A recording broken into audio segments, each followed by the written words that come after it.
नौटी देवी एक गुप्त आदेश देइछंती।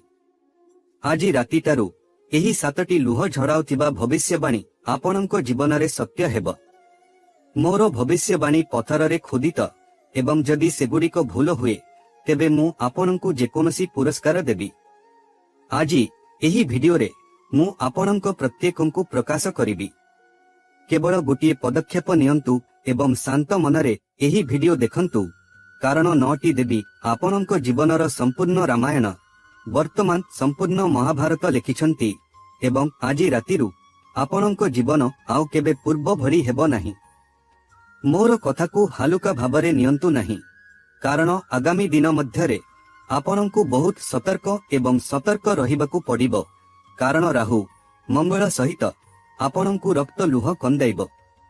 आपणଙ୍କ प्रत्येक खुशी आपणଙ୍କ घरर प्रत्येक छोट प्रगति शत्रु माननकू विरक्त करुछि एवं जेतेबेले राहु एवं मंगल एकाठी होंती शत्रु माने मध्य शक्तिशाली होई जानती। तुमे पूर्वरु मंद दृष्टि एवं कला जादुर छाया तरे अछ एवं ता उपरे आगामी 10 दिन रे तुमर शत्रु माने तुम विरुद्धरे उलग्न नृत्य करिवे। किछि दिन परे चैत्र नवरात्रिर पर्व आसुछि एवं एपरी परिस्थिति रे 9टी देवी तुम पाखरे ठिया होइछंती। गत 7 जन्म रे जहा घटी नथिला ताहा एबे तुम सहित घटिबो। तुमको घर घर बुली घियो लड्डू बांटिबाकू पड़िबो, कारण मोर बंधुगण 9टी देवी तुमर भाग्यर द्वार खोलिबाकू आसिछंती एवं वर्ष वर्ष परे तुम जीवन रे एते बड़ संजोग आसिछि। तुमर दुख तुमर जंत्रणा तुमर घरे हताशा देखि 9टी देवी मध्य सेमानंकर पाद अटकाई पारिले नाही एवं सेमाने तुम जीवनरु समस्त दुख जंत्रणा एवं दारिद्र्य दूर करिबाकू एवं तुमर शत्रु माननकू विनाश करिबाकू दौड़ी आसुछंती, कारण बंधुगण तुमर शत्रु माने तुम निज घरे लुचि रहिछंती। एबे तुमे जहा उपरे विश्वास करुछ ताहार प्रकृत चेहरा मध्य तुम सम्मुखरे प्रकाश पाइबो एवं तुमर जीवन जहा वर्ष वर्ष धरी शून्य थिला ताहा एबे खुशी एवं प्रगति रे परिपूर्ण होई जिवो, कारण जेउ व्यक्तिंक पई 9टी देवी ठिया होंती सेही व्यक्ति तांको जीवन रे डेई पड़ी आगकू बढ़ंती एवं तापरे से केबे पछकू चाहिबे नाही एवं ता उपरे शनि देवंको आशीर्वाद मध्य तुम उपरे बर्षि थाए। तेणु बंधुगण मिठा ऑर्डर करंतु, हाँ 50 किलो मिठा ऑर्डर करंतु, कारण तेबे तुम जीवन रे खुशी आसुची जहा तुमे केबे कल्पना करि नथिबो। प्रायतः आमे भगवानंको मंदिर को जाई भगवानंको कहि थाउ, हे भगवान एही मासरे मोते तुमर आवश्यकता अछि। आमे भगवानंको आमर व्यवसायरु 000 टंका लाभ पाई प्रार्थना करू, किंतु जदि भगवान तुमको 500 टंका बदलरे 5 लाख टंका लाभ दियंती तेबे कोन हेबो? तुमे केबे कल्पना करिथिबा समस्त जिनिस ठारू अधिक खुशी तुम जीवन रे आसीबो। जदि तुमे गोटिए मागिबो तेबे तुमे 10 पाइबो। जिए न्यायर भगवान एवं 9टी देवींको उपरे संतुष्ट ताहार जीवन केबे समान हेबो नाही। किंतु बंधुगण आपणଙ୍କୁ बहुत सतर्क रहिबाकू पड़िबो, कारण एही नवरात्रि दिन गुड़िकरे, हाँ चैत्र नवरात्रि मात्र किछि दिन परे आरंभ हेबो। चैत्र नवरात्रि पूर्वरु मध्य देवी माता पृथ्वी रे अवतरण करंती। अनेक सकारात्मक शक्ति मध्य पृथ्वी रे अवतरण करंती एवं स्वयं देवी माता तांको भक्त माननक घरकू जानती। एपरी परिस्थिति रे आपणଙ୍କୁ बहुत सतर्क रहिबाकू पड़िबो। एही दिन गुड़िकरे देवी माता जेकोनसी रूपरे आपणଙ୍କ घरकू आसी पारंती। जदि आपण देवी मातांकू चिन्हि नाहंती एवं तांकू न चिन्हि भूलरे अपमानित करंती तेबे देवी माता आपणଙ୍କ उपरे क्रोधित होई पारंती। तेणु जदि एही दिन गुड़िकरे कोनोसी गाई छोट झियो किंबा महिला आपणଙ୍କ घरकू आसंती तेबे सेमानंकू अपमान करंतु नाही। अति कमरे सेमानंकू आपणଙ୍କ घरु किछि दियंतु, दया करी पठांतु, केबे भी ना कुहंतु नाही। एहा व्यतीत बंधुगण माता रानी साप रूपरे मध्य आपणଙ୍କୁ दर्शन देबाकू आसी पारंती, तेणु आपण भयभीत हेबा उचित नुहे। एही दिन गुड़िकरे आपण कोनोसी जीव कोनोसी प्राणीर क्षति करिबा उचित नुहे, कारण 9 देवी समस्त जीवकू बहुत भल पांती, जेपरिकी कुकुर बिलेई छोट प्राणी गाय किंबा अन्य कोनोसी प्रकारर प्राणी तेणु आपण काहाकू क्षति करिबा उचित नुहे। एबे बंधुगण, मु सेहिटी बड़ भविष्यवाणी आड़कू जाउछि जहाँ आगामी दिन रे तुम पाई सत हेबो, कारण नवरात्रि पूर्वरु यह निश्चित भावरे तुम जीवन रे घटिबो। बंधुगण, मोर गोटिए कथा मने रख, चैत्र नवरात्रि मात्र किछि दिन परे आरंभ हेबो।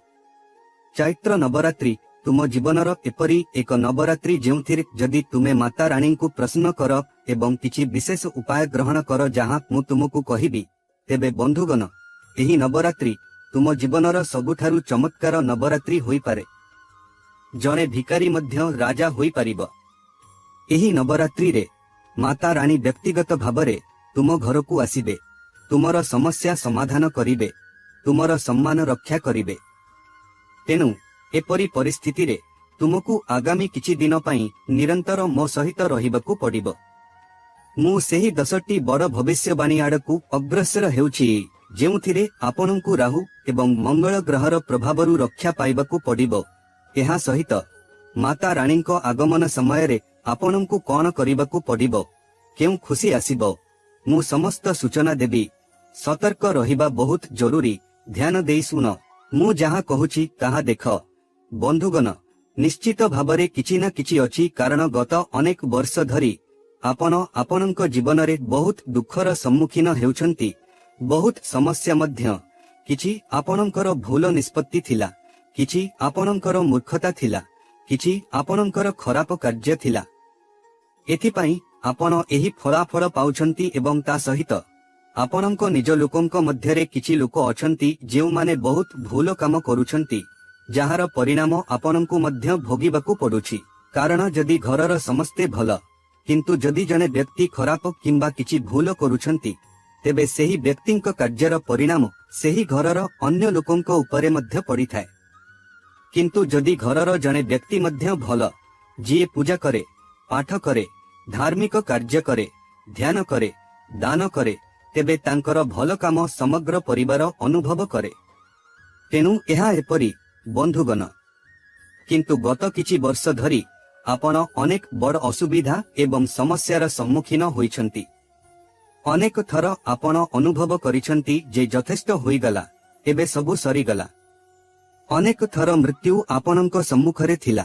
अनेक थर आपण आपणक जीवनर शेष आपणक सम्मुखरे देखि पारुथिले। किंतु 9टी देवींक शक्ति आपणक उपरे थिला एवं सेही शक्ति शेष मुहूर्तरे आपणको प्रत्येक समस्यारु बाहर करी आनिथिला। सेही 9टी देवींक शक्ति आपणको प्रत्येक थर बड़ कष्टरु, बड़ शत्रुठारु, बड़ विपत्तिरु रक्षा करिछि। अनेक थर आपण जानि नथिले जे परवर्ती मुहूर्तरे आपणक मृत्यु आसीब, किंतु मृत्यु आसुथिला एवं आपण जानि मध्य नथिले जे संकट आसुछि। मृत्यु तुम उपरे थिला, किंतु देवी मातांक शक्ति सेही मृत्यु को परास्त कला। सेमाने सेही मृत्यु को तुमठारु दूरेई नेले, एपरिकी सेमाने तुमर मृत्यु को तार पथरु फेराई आनिले। सेही 9टी देवींक शक्ति गत किछि वर्ष धरी तुम एवं तुम परिवार उपरे रहिछि। तुमे अनेक बड़ असुविधार सम्मुखीन हेल एवं आतंकित अवस्थारे थिल, किंतु तथापि तुमे एपर्यंत सुरक्षित अछ। देवींक कृपा जोगु तुमर परिवार सुरक्षित अछि। किंतु वर्तमान बंधु माने, आज रातिटारू तुम जीवन रे कोन घटिबाकू जाउछि ताहा बहुत ध्यानर सहित सुन। आज रातिटारू ब्रह्मांडरे एपरी भयंकर एवं चमत्कार किछि घटिबाकू जाउछि जहाँ तुमर जीवनर संपूर्ण दिग एवं अवस्था को बदलाई देब। तुमर समस्त काम को एक मुहूर्त पाई छाड़ी दियो। तुमर आखि को तुमर फोन स्क्रीन रे लगाओ एवं मोर प्रत्येक कथा को तुमर मस्तिष्क रे ग्रहण कर। कारण आज रातिरु तुमर कुंडलीर गोचर रे सृष्टि हेउतिबा राहु एवं मंगलंक भयंकर अंगारक जोग ग्रह मानकर एक साधारण गति नुहे। एहा एपरी एक झड़ जहाँ तुमको राताराती राजा करिबो किंबा तुमे जेउ पाद तळु भूमि टाणी नेबो जहाँ उपरे तुमे ठिया होइछ। आज रातिटारू आपणक जीवन रे एपरी 7टी भयंकर घटना एवं 3टी बड़ आश्चर्यजनक घटना घटिबाकू जाउछि। एपरी किछि कहानी घटिबो जहाँ आपणक मेरुदंड को थरहर करिदेब। प्रथम भयंकर घटना हेउछि जे आज रातिरु आपणଙ୍କୁ टंकार प्रलोभन फसाइबा पाई एक विशाल एवं गभीर जाल बिछाजिब। केही जणे आपणଙ୍କୁ राताराती धनी हेबार मिछ स्वप्न देखाइबे एवं बंधु माने एहिठारे आपणଙ୍କୁ एही स्वार्थपर दुनियार सत्य मने रखिबाकू पड़िबो। जेतेबेले आपणଙ୍କ पकेट खाली थिला, जेतेबेले आपण ऋणरे बुड़ी रहुथिले, सेतेबेले केही आपणଙ୍କୁ साहाय्य करिबाकू आगकू आसीथिले कि ना? समस्ते मुह फेराई नेइथिले। तेनु काहार मिठा प्रतारणारे पड़ी आपणଙ୍କର बड़का टंका किंबा आपणଙ୍କ जीवनर कठिन परिश्रमर टंकाकू कोनोसी अजणा स्थानरे किंबा काहार परामर्शरे विनियोग करंतु नाही, नचेत राहु आपणଙ୍କ धन नष्ट करिदेब। द्वितीय भयंकर घटना हेउछि जे आपणଙ୍କ निज घरे किंबा आपणଙ୍କ निकटतम बंधु माननଙ୍କ मध्यरु जणे व्यक्ति जाहांकू आपण अंध भावरे विश्वास करंती, से व्यक्ति आपणଙ୍କ पछकू छुरी मारिबाकू प्रस्तुत हेउछंती। जाहांक पई आपण आपणଙ୍କର रक्त एवं झाळ बुहाइथिले, जाहांक दुःखकू आपण निजर दुःख बोली भाबिथिले, जाहाकू आपण आपणଙ୍କର पकेट खाली करी साहाय्य करिथिले, से आपणଙ୍କ पछकू छुरी मारिबाकू प्रस्तुत हेउछंती। एहा कलिजुगर सबुठारु तिक्त सत्य भाई। तुमे सबुबेले लोकंक मंगल कामना करुथिल, किंतु प्रतिबदलरे तुमे कोन पाइल? प्रतारणा। सेही व्यक्ति तुमर सामान्यतम उन्नति रे मध्य ईर्ष्यारे जळुछि। से तुमर निज परिवारर गुप्त कथा बाहर लोकंक निकटरे प्रकाश करी तुमर मूलकू नष्ट करुछि। घासरे थिबा एपरी सापठारु सावधान रुह। तृतीय विपदपूर्ण घटना, राहु तुमर निद भांगिबा पाई एक षड़यंत्र रचिछि। आजी राति रु मध्यरे तुमर आखि हठात खोली जिब। तुमे हठात भयंकर चिंता अनुभव करिब। तुमर हृदस्पंदन द्रुत हेब। भविष्यत विषय रे चिंता तुमको उइकी परी खाइब। तुमे एपरी अनुभव करिब जेपरी केही तुम छाती रे एक भारी पथर रखिछि। संभवतः तुम परिवारर जणे वयस्क व्यक्तिंक स्वास्थ्य हठात खराब होई पारे, जहाँ घरे परिवेश उत्तेजनापूर्ण एवं भयंकर करिदेब। एहा सबु नकारात्मक शक्तिर खेल हेब। भयभीत हुओ नहीं। चतुर्थ विपदपूर्ण घटना, तुमर चरित्र एवं वर्ष वर्ष धरी अर्जित तुमर सच्चोटता उपरे एक विराट एवं मयला कलंक लगाइबा पाई एक षड़यंत्र रचा जाउछि। समाजरे किंबा तुमर कार्यक्षेत्र रे एक मिथ्या गुजब प्रसारित हेब, जहाँ तुमर प्रतिष्ठा को कलंकित करिब। लोक माने तुमर सरलतार सुजोग नेबाकू चाहंती। तुमे भाबो जे तुमे जेपरी समस्तंक विषय रे भल भाबुछ, सेही परी समस्ते तुम विषय रे भल भाबुथिबे, किंतु मने रख जे तुमे सरल हुओ। जिए जेते नत हेब, दुनिया ताकू सेते दमन करिब। शत्रु माने अघोरी एवं तंत्र मंत्रर साहाय्य नेई तुमर बुद्धि को कलुषित करिबाकू चेष्टा करिबे, जहा द्वारा तुमे क्रोधित हेब एवं तुमर बहुत क्षति हेब। पंचम भयंकर घटना, जेउ काम तुमे प्राय करि सारिछ एवं अनेशतरे अटकी जाए, ताहा एही किछि दिनरे आहुरी अटकी जीव। तुमे एपरी अनुभव करिब जेपरी केही तुमर भाग्यकू घन लुहा सिकुली रे बांधी देइछि।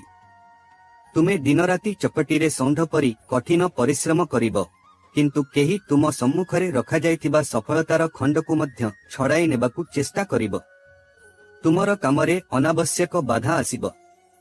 तुमर बस किंबा सहकर्मींक सहित तुमर झगड़ा हेब एवं चालुथिबा व्यवसाय हठात ठप होई जिब। षष्ठ भयंकर घटना, कोनोसी कारण बिना तुमर घर भितरे एक भयंकर एवं गंभीर दुख उपजिब। सोरिष दाना परी छोट कथा गोटे मुहूर्तरे बढ़ी जिब। स्मी, स्त्री, भाई किंबा सासू एवं बोहूंक मध्यरे हठात फात सृष्टि हेब, जहाँ सेमाने परस्परर मुह देखिबाकू पसंद करिबे नाही। घरे पात्र गुड़िक शब्द करिब। मोर बंधुगण, एहा तुमर क्रोध किंबा तुम परिवारर क्रोध नुहे। एहा समस्त राहुर नकारात्मक शक्ति एवं भ्रम, जहाँ तुमर सुखी एवं संयुक्त परिवार को भांगिबाकू चाहुछि। कारण एकता हेउछि तुमर शक्ति। एही समय मध्यरे तुमको संपूर्ण नीरव रहिबाकू पड़िब एवं तुमर क्रोध को दमन करिबाकू पड़िब। सप्तम एवं सबुठारु भयंकर घटना हेब तुमर द्रदेशरे आघात। केही जणे जाहार मुहरे बहुत मीठा हेब, महु टपकुथिब, किंतु तार हृदय तुम पई घातक विषय पूर्ण हेब। सेही व्यक्ति तुमको किछि खाइबाकू चेष्टा करिबे किंबा तुमको एपरी उपहार देबे जेउथिरे एक गंभीर तांत्रिक रीति किंबा भयंकर दुष्ट दृष्टि थाई पारे। सावधान मोर भाई, प्रत्येक हसुथिबा मुह तुमर बंधु नुहे। किछि हाथ तुमर पिठी चापुड़ाई केवल केउठारे छुरा मारिबे ताहा देखिबा पाई। बाहरे किछि खाइबा किंबा पीबा पूर्वरु किंबा काहा द्वारा दिया जाइतिबा किछि ग्रहण करिबा पूर्वरु मनरे 9टी देवींको नाम मने रखिबाकू भूलंतु नाही। बंधुगण, एही 7टी भविष्यवाणी सुनिबा परे आपण कोन झाळ बाहर करिदेले? तुमे भितरे भयभीत होई जाउछ भाई। तुमको टिकिए भी भयभीत किंबा नर्भस हेबार आवश्यकता नहीं, कारण गोटे पटे राहु केतु एवं तुमर शत्रु माने तुमर विनाश को पालन करने प्रस्तुत हेउछंती। अन्य पटे तुमर निर्दोषता, तुमर सत्यता एवं तुमर आखिर लुह ब्रह्मांडर सर्वश्रेष्ठ शक्ति 9टी देवी को तुमर द्र निकट को टाणी आनिछि। हाँ मोर भाई, देवी माता तुमर डाक सुनिछंती। विष केवल उदीयमान सूर्य को प्रणाम करे। आज जेतेबेले 9टी देवी शोभायात्रा तुमर द्र निकट को आसुछि, सेही स्वार्थपर लोक माने जेउ माने तुमको कांदी कांदी छुई चली जाइथिले पुणी थरे तुम सम्मुखरे हाथ जोड़ी विनती करिवे, किंतु एबे तुमे तररिबा उचित नुहे। तुमर मुहरे हस आण, कारण 9टी देवींक प्रत्यक्ष आशीर्वाद सहित तुमे आज राति परे 3टी हृदय विदारक एवं चमत्कार शुभ खबर पाइब। सेगुड़िक शुणी तुमर आत्मा आनंदरे कंपी उठिब, तुमर लुह बंद हेब नहीं। प्रथम हृदय विदारक शुभ खबर हेउछि तुम उपरे ऋणर सेही विशाल पहाड़, जहाँ तुमको दिन राति सोइबाकू देउ नाही, जहाँ जोगु तुमे लोकमानंकू भेटी नाह। एहा उभान हेबाकू जाउछि। कौनसी स्थानरू अटकी रहितिबा टंका फेरी आसिबो किंबा तुमर व्यवसाय, दोकान किंबा चाकिरी हठात एपरी एक लहरी अनुभव करिबो जहाँ तुमे केबे स्वप्नरे मध्य कल्पना करि नथिल। जेउ माने तुमको गरीब एवं भिकारी कही तुमको गाड़ी देउथिले, सेमाने तुमर धन एवं स्थिति देखि रक्त लुह कांदिबे। देवी लक्ष्मी श्याम तांको दुई हाथरे तुम घरे टंका ढालिबे एवं तुमर सिफर ताला भांगी जिब। आउ एक लुह झटका देउथिबा शुभ खबर हेउछि तुमर शत्रु मानंकर विनाश निश्चित। जेउ माने तुम उपरे कला जादू करिथिले, तुमर सुखी जीवन उपरे कला आखि पकाइथिले एवं तुमर पिलामानंक प्रगति को अवरोध करिथिले, सेमानंकर दुष्कर्म एबे 1000 गुण शक्ति सहित सेमानंक उपरे फेरी आसिबो। देवी काली एते भयंकर भावरे आघात करिबे जे तुमर शत्रु माने आंठू माड़ी तुम पाद तले पड़ी क्षमा भिक्षा करिबे। तुमे सेमानंकु तुम निज आखिरे बुना जाइथिबा जालरे कष्ट पाउथिबा एवं नष्ट हेउथिबा देखिबो। सेमानंकु दंड देबा पई तुमको किछि करिबाकू पड़िबो नाही। तुमर न्याय एबे उपरोक्त देवी मातांक दरबार रे कराजिबो एवं ताहा बहुत भयंकर हेबो। तृतीय एवं सबुठारु बड़ शुभ खबर हेउछि तुमर एकमात्र एवं सबुठारु बड़ इच्छा जहाँ पई तुमे वर्ष वर्ष धरी मंदिरर सीढ़ी रे धक धक करी आसुछ, जहाँ पई तुमे रातिरे अगणित लुह ढालिछ, ताहा एक सुंदर संतानर जन्म हेउ, तुमर निजर एक सुंदर घर हेउ, ऋणरु मुक्ति हेउ, एक इच्छित जीवन साथी हेउ किंबा अटकी रहितिबा एक बड़ सरकारी किंबा बेसरकारी प्रकल्प नुहे बरं थर पूरण हेबाकू जाउछि।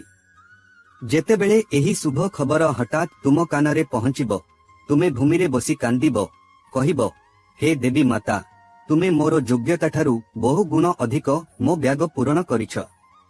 किंतु बंधुगण, गोटिए कथा तुम मनरे पथर शिलालेख परी खोदित रख, जेतेबेले देवी माता सुख प्रदान करंती से छात भांगी दियंती, किंतु आगामी दिन रे भयंकर नकारात्मक शक्ति एवं राहु एवं मंगलंक आक्रमणरू रक्षा पाइबा पई एवं आपणंक भंडार रे 9टी देवींकर 100% आशीर्वाद को सर्वदा सुरक्षित रखिबा पई आपणंकु गोटिए टंका मध्य खर्च न करी एक बहुत छोट किंतु निश्चित समाधान नेबाकू पड़िबो। एहाकू हसंतु नाही किंबा अनदेखा करंतु नाही। ଏହା କରିବାର ଭୟଙ୍କର ଭୁଲ କରନ୍ତୁ ନାହିଁ। ଆଜିର ଚମତ୍କାର ମହା ଉପାୟକୁ ଧ୍ୟାନ ଦେଇ ଏବଂ ଖୋଲା କାନରେ ଶୁଣନ୍ତୁ। ଆଜି ସନ୍ଧ୍ୟାରୁ ଏବଂ ଆଗାମୀ 9 ଦିନ ପାଇଁ ନିରନ୍ତର ସନ୍ଧ୍ୟା ସମୟରେ ଯେତେବେଳେ ସନ୍ଧ୍ୟା ହୁଏ ଅର୍ଥାତ୍ ଯେତେବେଳେ ସୂର୍ଯ୍ୟ ଅସ୍ତ ହେଉଛି ଏବଂ ଏହା ସମ୍ପୂର୍ଣ୍ଣ ଦିନ କିମ୍ବା ସମ୍ପୂର୍ଣ୍ଣ ରାତି ନୁହେଁ, ଆପଣଙ୍କ ଘରର ମୁଖ୍ୟ ଫାଟକ ବାହାରେ ଆପଣଙ୍କ ଡାହାଣ ପାର୍ଶ୍ୱରେ ଏକ ସଫା ମାଟି ଦୀପରେ ସୋରିଷ ତେଲର ଦୀପ ଜାଳିବା ଆରମ୍ଭ କରନ୍ତୁ ଏବଂ ଚୁପଚାପ ସେହି ତେଲରେ କେବଳ 2ଟି ସମ୍ପୂର୍ଣ୍ଣ ଲବଙ୍ଗ ରଖନ୍ତୁ। ମନେ ରଖନ୍ତୁ ଯେ ଲବଙ୍ଗ ଭାଙ୍ଗିବା କିମ୍ବା ଖଣ୍ଡ ଖଣ୍ଡ ହେବା ଉଚିତ ନୁହେଁ। ଏହା ଉପରେ ଥିବା ସମ୍ପୂର୍ଣ୍ଣ ଗୋଲାପ ଫୁଲ ଅକ୍ଷତ ରହିବା ଉଚିତ। ଦୀପ ଜାଳିବା ସମୟରେ ଆଖି ବନ୍ଦ କରନ୍ତୁ ଏବଂ ପୂର୍ଣ୍ଣ ବିଶ୍ୱାସ ସହିତ ଆପଣଙ୍କ ମନରେ ମାତା ରାଣୀ ଏବଂ 9ଟି ଦେବୀଙ୍କ ଉପରେ ଧ୍ୟାନ କରନ୍ତୁ ଏବଂ ଏହା 3 ଥର କୁହନ୍ତୁ। 9 ଦେବୀ, ଦୟାକରି ମୋ ଘରର ସୁରକ୍ଷା କର, ମୋର ଦାରିଦ୍ର୍ୟ ଦୂର କର ଏବଂ ମୋ ପରିବାର ଉପରେ ଖରାପ ଦୃଷ୍ଟି ପକାଉଥିବା ଶତ୍ରୁମାନଙ୍କୁ ବିନାଶ କର। ବନ୍ଧୁଗଣ, ଏହି ଲବଙ୍ଗ ଏବଂ ସୋରିଷ ତେଲ ଦୀପ କୌଣସି ସାଧାରଣ ଦୀପ ନୁହେଁ। ଏହା ତୁମର ସମଗ୍ର ଘର ଚାରିପାଖରେ ଅଗ୍ନିର ଏକ ସୁରକ୍ଷା ବୃତ୍ତ ଏବଂ ଲକ୍ଷ୍ମଣ ରେଖା ସୃଷ୍ଟି କରିବ, ଯାହାକୁ କୌଣସି ଅନ୍ଧକାର ଶକ୍ତି, କୌଣସି ବିପଦପୂର୍ଣ୍ଣ ତନ୍ତ୍ର, କୌଣସି ଅଘୋରୀ ବିଦ୍ୟା କିମ୍ବା ରାହୁ ଏବଂ ମଙ୍ଗଳ ମଧ୍ୟ ପାର କରିପାରିବେ ନାହିଁ। ତୁମର ସମସ୍ତ ବର୍ଷର କଷ୍ଟ, ରୋଗ ଏବଂ ଋଣ ସେହି ଦୀପର ଶିଖାରେ ସବୁଦିନ ପାଇଁ ଜଳିଯିବ। ଯଦି ତୁମେ ପ୍ରକୃତରେ 9 ଦେବୀ ଏବଂ ମୋର ଏହି କଥାରେ ବିଶ୍ୱାସ କରୁଛ, ତେବେ କେବଳ ଏହି ଭିଡିଓ ଦେଖି ଚାଲିଯାଅ ନାହିଁ। ଏହା ତୁମର ବିଶ୍ୱାସର ଏକ ବଡ଼ ପରୀକ୍ଷା। ବର୍ତ୍ତମାନ କୌଣସି ଲଜ୍ଜା ବିନା ପୂର୍ଣ୍ଣ ବିଶ୍ୱାସ ଏବଂ ଶକ୍ତି ସହିତ ମନ୍ତବ୍ୟ ବିଭାଗରେ ଜୟ ମାତା ଦୀ, ଜୟ ନବଦୁର୍ଗା କିମ୍ବା ହର ହର ମହାଦେବ ଲେଖ। ତୁମର ଗୋଟିଏ ମନ୍ତବ୍ୟ ହେଉଛି ତୁମର ଉପସ୍ଥିତି, ଯାହା ଆଜି ସିଧାସଳଖ ଦେବୀ ମାତାଙ୍କ ଦରବାରରେ ରଖାଯିବ ଏବଂ ତୁମର ସୁରକ୍ଷା କବଲ ତୁରନ୍ତ ସକ୍ରିୟ ହୋଇଯିବ। ଏବଂ ହଁ, ଦୟାକରି ଏହି ଭିଡିଓଟିକୁ ଏବେ ହିଁ ଆପଣଙ୍କ ପରିବାର ଏବଂ ସମ୍ପର୍କୀୟଙ୍କ ହ୍ୱାଟ୍ସଆପ୍ ଗ୍ରୁପର ସେହି ବିଶେଷ ଲୋକଙ୍କ ସହିତ ସେୟାର କରନ୍ତୁ, ଯାହାଙ୍କ ପାଇଁ ଆପଣ ଆନ୍ତରିକ ଭାବରେ ମଙ୍ଗଳ କାମନା କରନ୍ତି ଏବଂ ଯାହାଙ୍କୁ ଆପଣ ଭଲ ପାଆନ୍ତି। ଯଦି ଆପଣ ମଧ୍ୟ ରାହୁଙ୍କ ଏହି ବିନାଶକାରୀ କ୍ରୋଧରୁ ନିଜକୁ ରକ୍ଷା କରିବାକୁ ଚାହାନ୍ତି, ତେବେ ଭଲ କରନ୍ତୁ ଏବଂ ଏହା ଭଲ ହେବ। ଭିଡିଓଟିକୁ ଲାଇକ୍ କରନ୍ତୁ ଏବଂ ଏହି ଚ୍ୟାନେଲରେ ଯୋଗଦାନ କରନ୍ତୁ, ଯାହାଦ୍ୱାରା ମୁଁ ପ୍ରତ୍ୟେକ ସଂକଟ ପୂର୍ବରୁ ଆପଣଙ୍କୁ ସତର୍କ କରିପାରିବି। ଦେବୀ ମାତା ସର୍ବଦା ଆପଣଙ୍କୁ ଏବଂ ଆପଣଙ୍କ ସମଗ୍ର ପରିବାରକୁ ରକ୍ଷା କରନ୍ତୁ।